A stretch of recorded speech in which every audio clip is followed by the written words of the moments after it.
Hi అండి, నేను మీ విజయ సతీష్ని. ఈరోజు నేనైతే పావు బాజీ చేస్తున్నానండి. దానికోసం ముందైతే బాజీని ప్రిపేర్ చేసుకుందాం. కావాల్సినవి అండి పొటాటోసు, కాబూలీ శనగలు, టొమాటోసు, క్యారెట్ నీళ్ళు పోసి పొయ్యి మీద పెట్టుకున్నాను. మీరు కుక్కర్లో పెట్టి 3 విజిల్ వేయించుకున్నా సరిపోతుందండి. ఇలా ముందైతే వీటిని ఉడికించుకుందామండి.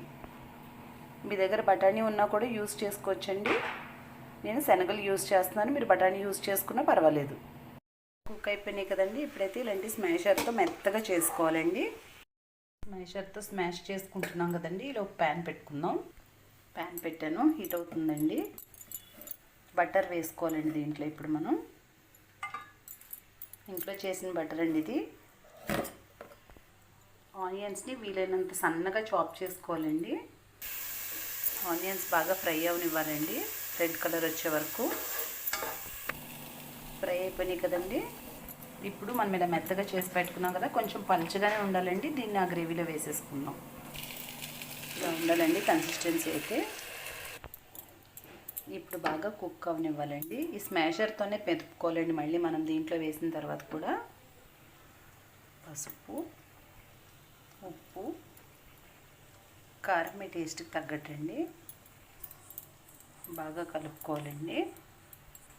బాగా థిక్గా చేసుకోకూడదు, కొంచెం పల్చగానే ఉండాలండి ఇది కర్రీ. ఈ కర్రీకి మెయిన్ ఇంగ్రీడియంట్ అండి చూడండి, పావు బాజీ మసాలా అండి. ఇదైతే 2 స్పూన్స్ వరకు వేస్తున్నాను. ఇది ఎలా చేయాలో కూడా వీడియో చేశానండి, పోస్ట్ చేస్తాను. 2 స్పూన్స్ వరకు వేసానండి. కలర్ కూడా చేంజ్ అయింది. ఒక 5 మినిట్స్ కుక్ చేసుకుని స్టవ్ ఆఫ్ చేసుకుందామండి. బాజీ కుక్ అవుతుంది కదండి.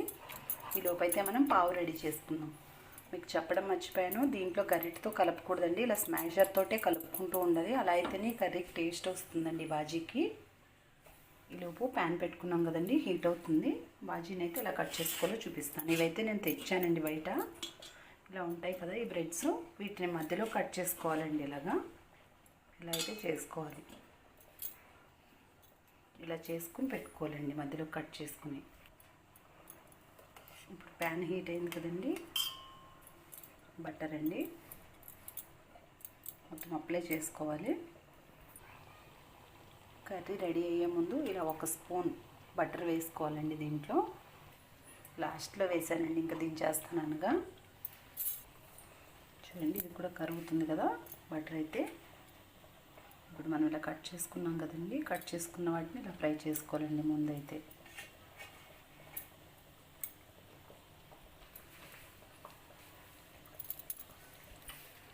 ఇప్పుడు కొత్తిమీర అండి బాజీలోకి మరొకసారి బాగా కలుపుకుందామండి. బాజీ కుక్ అవుతుంది, ఒక పక్కన పావు అయితే ఫ్రై అవుతుందండి. ఇది ఆల్మోస్ట్ అయిపోయినట్టే. దీన్ని ఆఫ్ చేసుకుందామండి. స్టవ్ అయితే టర్న్ చేసుకుందామండి ఒకసారి. ఇలా మధ్యలో కట్ చేసి ఫ్రై చేసుకోవడం వల్ల లోపల కూడా క్రిస్పీగా అవుతుందండి. టేస్ట్ అయితే బాగుంటుంది, పిల్లలు ఇష్టంగా తింటారండి. అంతే అండి, ఎంతో ఈజీగా పావు బాజీ అయితే రెడీ చేసేయచ్చు. ఇలా మీకు నచ్చినట్లయితే లైక్ చేయండి, షేర్ చేయండి.